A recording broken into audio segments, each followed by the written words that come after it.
And just like that, we're already off to round number 2. The series is heading north to Hangtown, and things are really heating up both on and off the track. So this is going to be the race day update show that I make sure to bring you guys every Saturday morning at 6 a.m. Eastern. I make sure to go over everything like the injury updates, the rider statistics, and the little storylines that you may not know, and make sure you're all up to speed before the gate drops. Alright, so first up, we're going to go over our injury updates.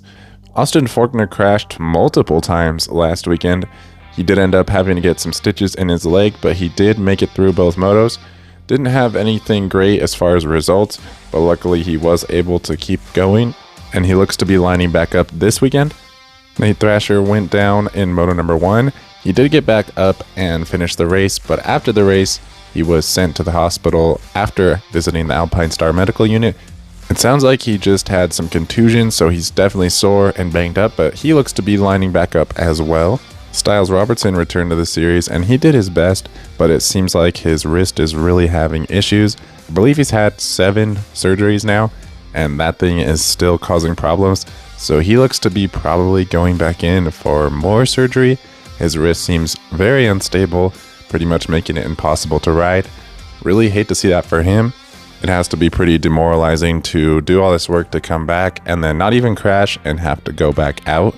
Jalik Swoll is back on the bike and looking pretty good. He's working to return sometime in the next month or so. And the same can be said from Evan Ferry.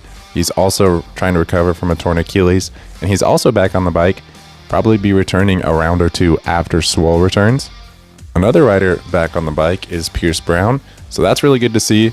When we saw the x-ray of his back, it looked really gnarly, and at the time I was questioning if he would even want to race again.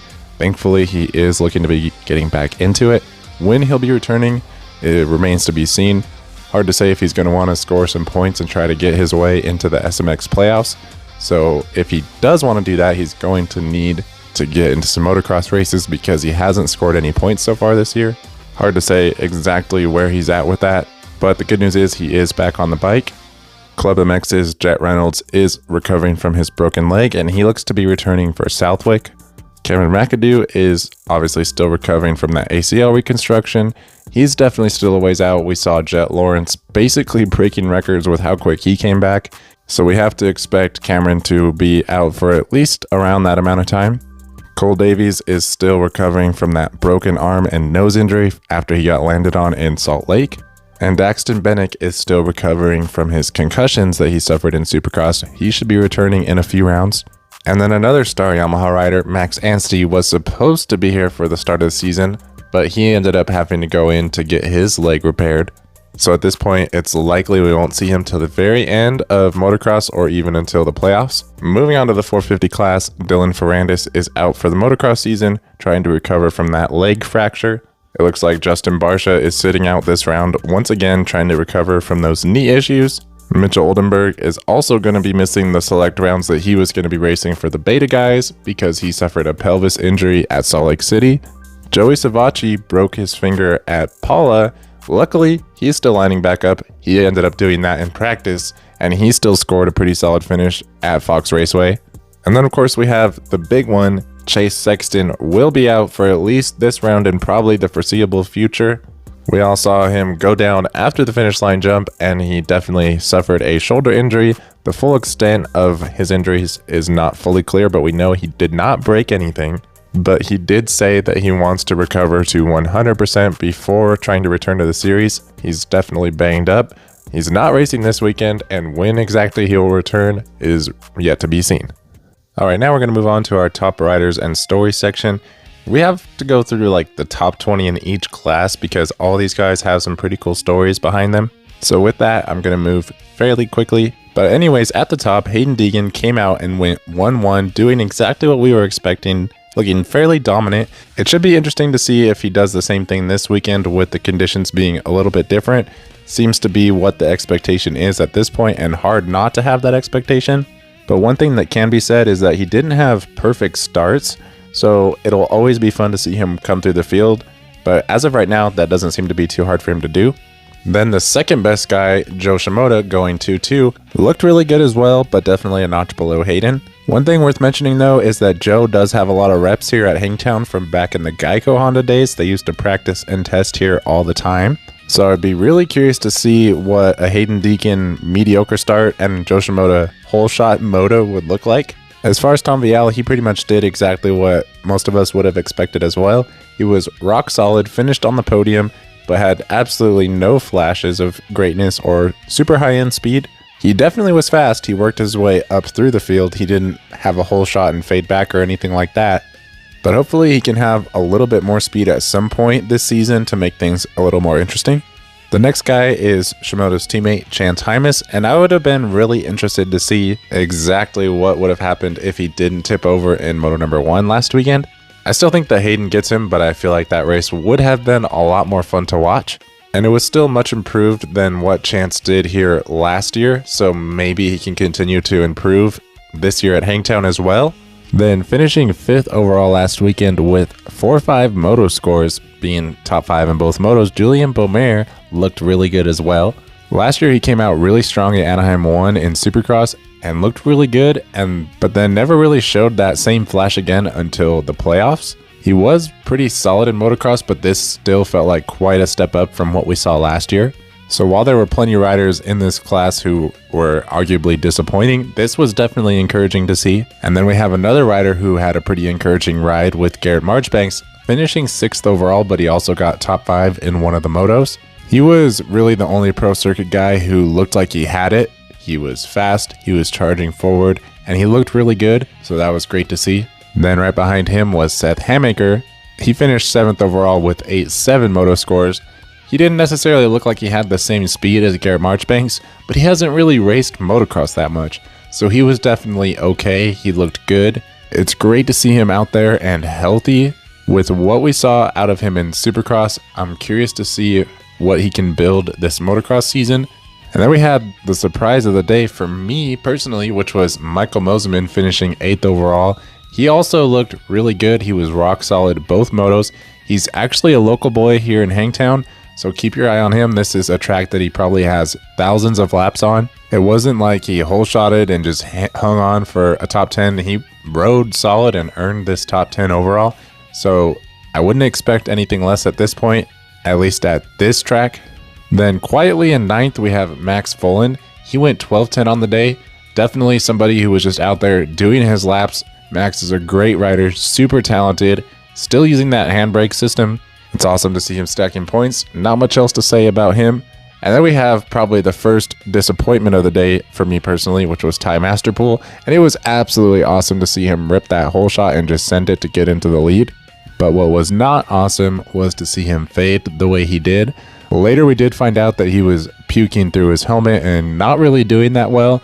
So it's hard to say if that's just something where he's out of shape and pushing it past what he's capable of, or maybe he was sick. Either way, definitely not ideal riding conditions. I know he rides and trains in the heat, so I doubt that he's that out of shape that he's throwing up in the middle of a moto. Hopefully he can get that top end speed back that we know he's capable of. I did say that I didn't feel like Paula or Hangtown were necessarily good tracks for him. I'm more curious to see what happens when we get to Thunder Valley or High Point, or even Redbud. Next, finishing just outside the top 10, we have Drew Adams, and he did get top 10 in one of the motos with a 9th, but then I believe he fell in moto number 2 and still came home in 14th, so definitely a respectable finish. He did race one motocross race last year, but this is his rookie season, so definitely worth keeping an eye on him and how he improves throughout the season. Then we had Casey Cochran going 12th overall, and he went 14-11 in the motos. Never really looked super flashy, just got good starts and rode solid. But remember, this was the first race of his season. He missed the entirety of Supercross, so he was just out there getting things going, trying to get the ball rolling, and he looked pretty good as well. Then right behind him, we had his teammate Ryder DeFrancisco, and he also looked really good. He had a lot more flash than Casey Cochran, but I believe he went down in the first moto, so he ended up going 17-9 on the day. He looked pretty good in that second moto. He should have the speed to hang with the top 10 guys, and his fitness didn't really look to be an issue either. Then coming home in 14th overall, we had Parker Ross, and this was somebody that I tried to highlight for you guys coming into the day. He recently just signed with the BarX Yamaha guys, He had a pretty good Supercross season, but unfortunately they weren't able to support him going outdoors, so he switched over to Barx Yamaha. I personally watched him out at Glen Helen during the Stopwatch Nationals, and I thought he looked pretty good. I knew he was a little bit off of the very top end of the class, but I thought he would definitely be right around this spot, so I tried to mention that. And now it's time to highlight him again, because this was essentially his home track growing up.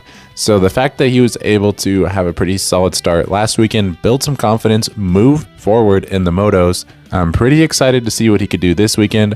One thing that I will say is that watching him out at Glen Helen, he did seem to fade a little bit towards the end of the motos, so I'm curious to see how he does in the heat this weekend. And then we have another somewhat new name, and that is Mikel Harep. Some people were saying he's a bit overhyped based off of all the talk that was surrounding him coming into the series, and I could definitely see that point of view based off of the fact that he did finish right here in 15th overall. I did predict that he would be the top performing Triumph rider on the season, and as of right now, he's holding that down because even though he did finish in 15th, he's still well outperformed all of his teammates. I was doing my best to keep track of him as he went by each time, and I'm not 100% sure, but I do believe he fell in each moto. One thing I can tell you for sure though is that starts are an issue for him right now. None of the Triumph guys look exceptionally good off the start, but out of the 4 of them, he definitely seemed to have the biggest issue. I don't think we're going to see much out of him this weekend, especially with how hot it's supposed to be. But if he ever rips a top 5 start, don't be surprised if he has the speed to run with a lot of these guys. Behind him, we have Levi Kitchen, and this has got to be probably the biggest disappointment of the weekend, at least in the 250 class. We saw him come out here and do really good last season. He went 2-2 right behind Hayden, and he was way off from that performance. Obviously, he is trying to come back from that gnarly crash at Daytona, so it's great to have him back. The best he could do was a 10th in Moto number 1. He did not score points in Moto number 2. Hopefully he's all right. I'm curious to see if he has any kind of a rebound this weekend, but my expectations for him are obviously a lot lower moving forward. Then we have another Barx guy, Dylan Schwartz, and he definitely had a pretty good day, much better than what the paper shows. He went 24-13 for 17th overall, but he did get tangled up early in Moto number 1, and he did ride all the way back up to 23rd. This is nobody that I'm saying that's going to come out and set the world on fire, but he's really got the speed. He has the fitness. He is the real deal, and with a start, I could easily see him finishing well inside the top 10 and maybe even some top 5s this year. Then we have the Team Green rider, Enzo Timmerman. It's awesome to see guys like him jump in here for a race or two and mix it up with the pros. That being said, I was a little bit concerned at first. He did not even qualify into the racing based off of time. He had to go to the LCQ where he did race his way in, and he ended up scoring points in both motos, so he definitely salvaged the day nicely. I know some people were really excited to see what he could do after seeing him trailing right behind Colt Nichols for a whole moto back at Glen Helen during the Stopwatch Nationals. But this does go to show that all these guys that are here and are established are here for a reason. That being said, he does look like he has a lot of potential, and it was awesome to see him out there. Then in 19th, we have Jordan Smith, and he was also only able to score points in one moto. He went 13-23 for 19th overall. It's great to see Jordan out there, healthy and racing. We all kind of know that he's not a motocross specialist. We've seen him have some decent results last year, so hopefully he can work his way back up to that. But like I said, those Triumphs do seem to be struggling on the starts. Then rounding out the top 20, we have Lux Turner. And I know that it seems like he's probably just an average mediocre rider finishing right here in 20th. But I gotta say, seeing him in person, he was definitely killing it. Getting points in this class is no joke. There was still 4 other guys behind him that scored points on the day. Finishing 19-18 and still getting 20th overall just shows you how hard this field is. Then behind him, we had one of the guys that I was most excited to see what they could do, and that was Jeremy Martin. Unfortunately, Jeremy got tangled in Moto number 1 and had to come from like dead last, at least 35th or so, because a lot of other guys didn't get up as quickly. And he did ride his way all the way up into the top 20. While that might sound a bit underwhelming at first, especially for a past 2-time motocross champion, I'm telling you, I was sitting on the side of the track watching him each and every lap, closing the gap pretty quickly on most of the guys in front of him. Granted, those guys were further back in the field, but what I can tell you is that his speed did not slow at the end of the moto. He did look pretty strong, and if he can get a good start, I do think he could definitely do some interesting stuff. Not saying he's going to be on the podium or anything, but definitely solidly inside the top 10. I don't expect massive improvement this weekend, but definitely at some point this season, if he can stay healthy and continue to build confidence, look for Jeremy Martin to have some flashes at some point. The last guy in the 250 class we're going to talk about is Alexander Fedorstov. He made his full-time pro debut, and it was awesome to see him out there. He definitely had the speed at times. He was in the B group of qualifying. His first practice was absolutely brutal. The track was basically a swamp fest, but he did manage to get in there. He was the first rider outside of points in Moto number 1, and then he got 19th in Moto number 2. Definitely somebody to keep an eye on moving forward. Moving on to our 450 class, at the top, we have Jet Lawrence. He went 1-1. He's never lost at Paula. New year, same story. Having said that, this is where we saw him make a major mistake last year. That being said, I don't expect him to do anything like that again this year, so I do expect him to come out here and look just as good this weekend. Then in second, we have Eli Tomac, and he's already 10 points down to Jet Lawrence. That being said, he's looked really good here in the past. In 2015, he had that epic ride where he won by pretty much a minute and a half, but I don't think we can get too excited about what we saw in Moto number 2. We have to also remember Moto number 1, where he just looked decent. Then again, you could argue that that was his first race back into Pro Motocross, and he was just getting his feet under him. We did see Eli go toe-to-toe with Jet and win in Supercross, so we know it can be done. And we really need to see Eli beat Jet in one of these motos coming up if we want to keep this championship interesting. Then, only 2 points behind Eli, we have Hunter Lawrence, and he looked pretty good as well. All three of these guys are coming fresh off of their injuries. This is their first race back, and all three of them are on the podium. Hunter rode solid here last year. He rode solid last weekend. I expect the same thing, top 5s both motos, but I'm even more excited to see what the guy only 1 point behind him in the championship can do, and that is Aaron Plessinger. We saw Aaron make a late race charge in Moto number 2 and go around Hunter. That was really encouraging and refreshing to see, as he's always been solid in motocross but never really tore it up. He is a past 250 motocross champion, so he does know how to get it done, and we saw him lead almost the entire moto here last year, so he does know what it's like to be out at front in Hangtown. I'm not saying that he's going to go out there and win, but I definitely think he could be on the podium once again. Then only 1 point behind him, we have the giant question mark of Justin Cooper. We saw Justin absolutely kill it in Moto number 1, finishing in second, and then we saw him go out there in Moto number 2 and just do nothing. I've heard some people say that he's start dependent, but even with that being said, he started ahead of a lot of the guys that finished ahead of him, including Cooper Webb. And even though Cooper Webb started fading significantly at the end of the moto, he was still so far ahead of Justin Cooper that he wasn't even a thought. So definitely a little bit concerning. Not sure if he just put it all out there in Moto number 1 trying to keep up with Jet. He actually did a pretty good job of that. He wasn't that far off. So it was awesome to see that he has the speed. But what was concerning was seeing him just not have it in Moto number 2. The fact that it's going to be as hot as it is this weekend, that's definitely something to keep an eye on if you're Justin Cooper. Then finishing just outside the top 5 with 7.6 moto scores, we have the MXGP World Champion of Jorge Prado. And this was a pretty alarming ride. If you told me that Jorge Prado came out and got 6th at the season opener, I'd be like, yeah, I mean, that's fine, I guess. He had a lot of things going against him. This was his first motocross race on this bike, first American motocross race, first race back from his shoulder surgery. But all that set aside, you cannot discount the fact that in Moto number 2, he was doing his thing, and his teammate Jason Anderson, who is also in his first race back and never really been a flashy motocross rider, walked by him. I'm not saying that to put Jason Anderson down. I'm just saying that if you're the MXGP World Champion, you should not be fading like that late in the moto. I'm sure that we'll see much better performances down the road, but we might have to temper our expectations, at least for the first month or so. Then right behind him in the points, we have Jason Anderson. He's only 1 point behind his teammate with 9.5 moto scores. And he did say that after the first moto, he wasn't really sure how hard to push it because he didn't know how much he would have in the tank.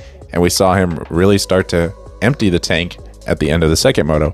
He even let Jorge Prado and Cooper Webb go by, and then he worked back around them later in the moto. So now that he has that in his back pocket, I think he's going to come in a little bit more confident and expect a top 5 finish. I wouldn't be surprised if he finished outside the top 5, but I definitely think he's one of the more likely guys to be in the top 5. Then 8th in the championship right now, we have Joey Savacci, and he had to race with a gnarly mangled finger like you guys saw in the injury updates. I'm sure it's still just as sore or even more sore this weekend, but we already saw him grit it out, and he has some pretty good speed. He's definitely not quite with the lead group but some of that has to be that finger holding him back. Hopefully he can stay relatively healthy as his finger heals and continue to do good and build points all the way to the plate. Then in 9th, we have RJ Hampshire, and I don't think it could be understated how incredible this was. Coming out and getting 6th in Moto number 1, 12th in Moto number 2 after a fall, and all of this right after having wrist surgery. He had part of his wrist essentially removed. It's not going back, he just doesn't have a bone there anymore. This guy is an absolute animal. I love seeing him being able to come back and conquer the very track that took him out of the championship last year. I really hate to see that he has to even deal with these wrist issues, but it's awesome to see him making the most of it. Then rounding out the top 10, we have Benoit Petrel. He went 11 in Moto number 1, 9 in Moto number 2. It's awesome to see guys like him come over and add the depth to this field, help these teams get some better riders, and he looked really good, especially for just coming over here, getting on the Suzuki and having to adjust to everything so quickly. Then in 11th, we have another guy who's doing essentially the same thing, but with less support. Valentin Guillot looked really good. He got a top 10 in Moto number 1, 13th in Moto number 2. He's looking for a team to help support him, but it sounds like he's going to be here for the entirety of the season, so love to see that.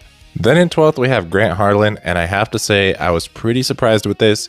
We saw him do pretty solid a couple of years back, but he did get injured at Motocross of Nations, and he's never really looked the same since. I saw him racing at Glen Helen the weekend before, and he didn't look anywhere near like what he was back in 2023. So for him to come out and go 14-11, almost get a top 10 moto finish, was really cool to see. He looked really good in Moto number 2. He was right there just outside the top 10, did not fade at all, looks strong, looks fast, so that's really cool to see as well. Then we have the Trooper Cooper Webb. We saw him go out there in Moto number 1, and even though his bike was smoking, didn't look like it was going to make it, he just kept pushing. Eventually he tipped over coming down the hill, and he had to pull off. But then he went back out there in Moto number 2, and he was right behind Jorge Prado for the entire moto. While I just went over all the reasons why Jorge Prado's ride was pretty disappointing, that's still pretty good for Cooper Webb. He's openly stated in the past that he did not really care about motocross, and while he is a 250 motocross champion, he hasn't really put up any motocross results in the recent years. I was pretty concerned about his thumb, but he did say that it ended up healing on its own. It was only a 50% tear when compared to the last time, which was a 100% tear, so it does sound like his hand is doing pretty well. And on top of all that, he is absolutely killing it in the SMX standings right now with Chase Sexton being out. He is really extending that lead that he has. If he can just stay solid throughout the whole motocross season, he's probably going to have your number 1 seed going into the playoffs. Next, I got to shout out Derek Drake. He looked really good. He did only manage a 17th in Moto number 1, but then he came back with a solid 14th in Moto number 2. His speed looked good. His fitness looked good. He might need a little bit of a better start, but with that, I think he could be a top 10 guy in some motos. And then in 15th, we have another guy who only scored points in one moto. Malcolm Stewart finished the day with a 12:35 score. And while he looked okay, he's definitely somebody who went below what I was expecting.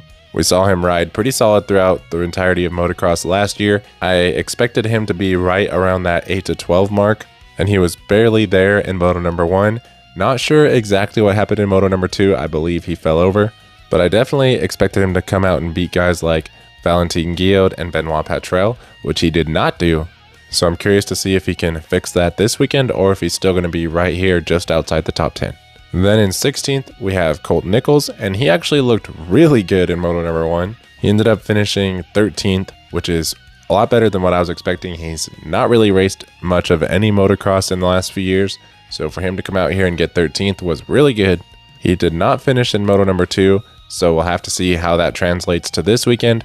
Then in 17th, we had one of the guys that I was most excited to see what he could do, which was Mason Simmons. I've heard a lot of people, even after the race, still say that they have no idea who he is, which I'm a little bit confused on how that's possible. He's a top tier 250 off-road guy, but we did see him go out there and race both the 250 and the 450 class in the Pro Showcase at Glen Helen, where he finished on the podium with Colt Nichols. He looked really good even though he was racing 4 times that day, and I even predicted in this very show last week that he would be in the points both motos ahead of a lot of these other guys that you would expect. A lot of people are egging him on to try to go up north to Hangtown. I'm not 100% sure if he's going yet, but he is on the entry list, so that's pretty exciting to see. If he scores solid points in both motos again this weekend, he might earn himself a number for next year. Then in 18th, we have Romain Pape, and he didn't score any points in moto number 1, but he did come back with the top 15 in moto number 2. Definitely a little bit better than I was expecting, but we know he's a very capable motocross rider, so that was good to see. Then in 19th, we had Harry Koulas, and he ended up going 16-21. So a lot of these guys only having one decent moto. We saw him try the 250 in Supercross. It didn't really work out. He's back on the 450 doing his thing in motocross, and he looks good. And then we have Cody Schock, who got a 15th in moto number 1 and then crashed at the start of moto number 2.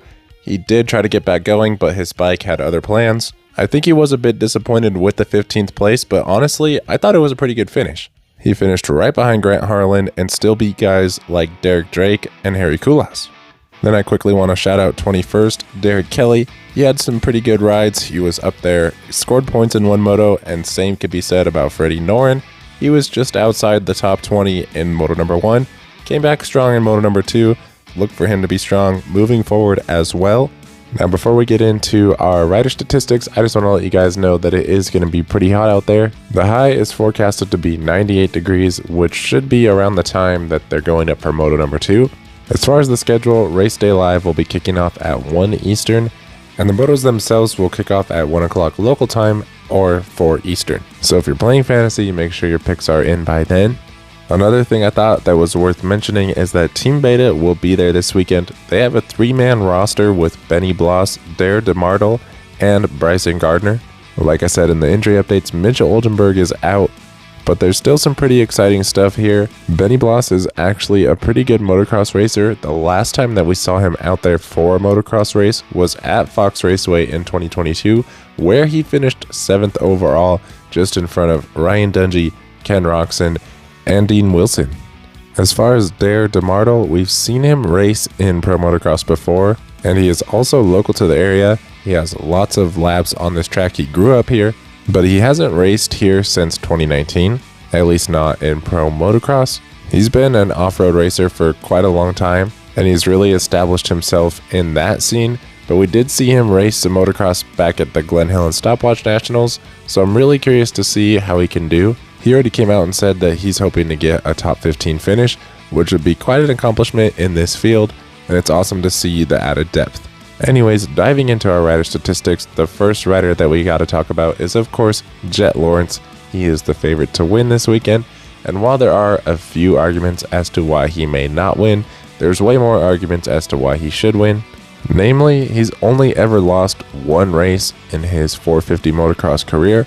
That was this race last year where he crashed out of it. Literally every other time that he's lined up, he has won. As far as Eli Tomac, I feel like it's easy to look back at his pro debut in the 250 class or just look back at 2015 and feel like he just dominates at this track. And while he does have 3 Premier Class wins here at Hangtown, his last 3 visits have only resulted in podium finishes. He's not been able to win. So I definitely feel like he's pretty much a lock for the podium as long as he stays off the ground.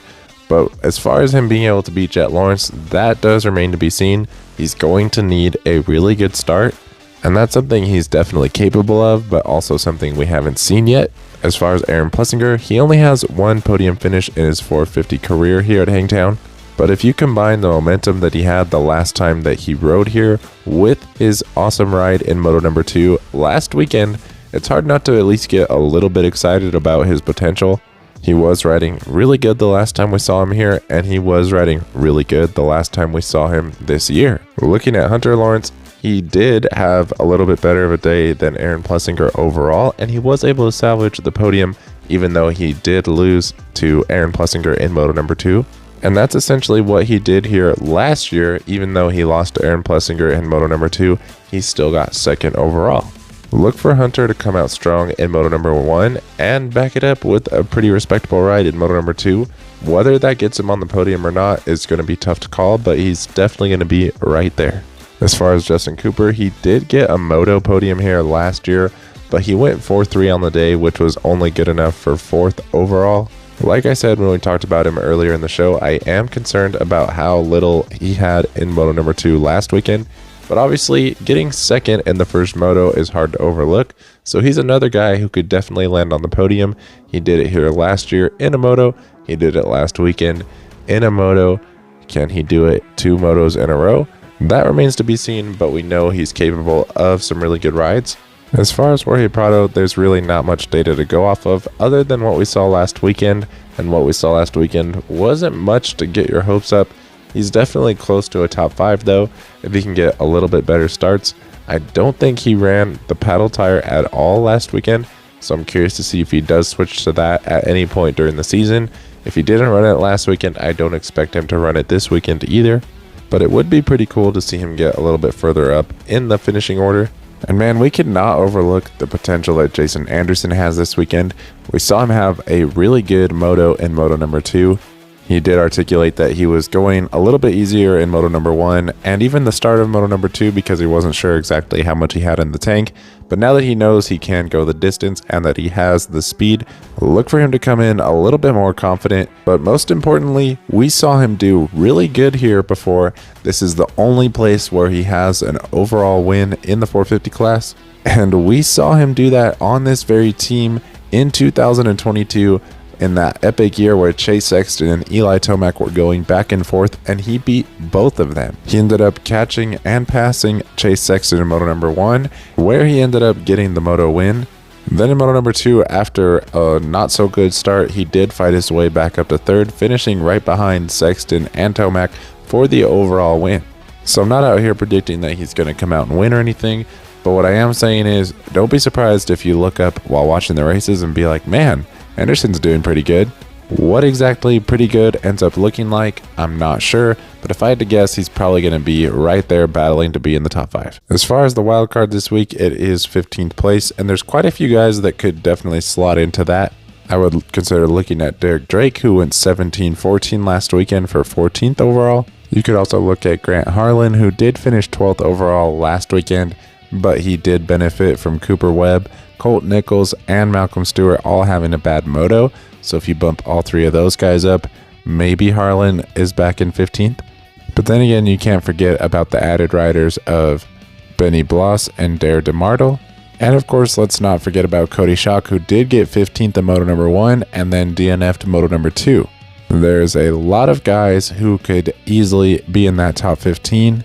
I don't think you're going to see something like a 15-15 for 15th overall. It's probably going to be more like a 12-17 because there's a lot of parity back here. So it's really kind of a roll of the dice. If you're not sure who you want to pick, I would watch qualifying and try to cross-reference that with what we saw last weekend. You should be able to pick someone out who's qualifying right around that 15th mark that also finished around that 15th place mark last weekend and maybe go with that. If you guys made it this far in the video, I just want to say thank you so much for sticking around. I'm really trying to grow this channel as much as I can, and it was awesome running around all over the place last weekend trying to bring you guys the best first-hand coverage that I could. As the channel continues to grow, I hope to bring you more and more content like that, as well as better moto story content. But for now, I just want you guys to know that the support that you have shown me really does mean a lot. Thank you guys for watching, and I will see you in the next video.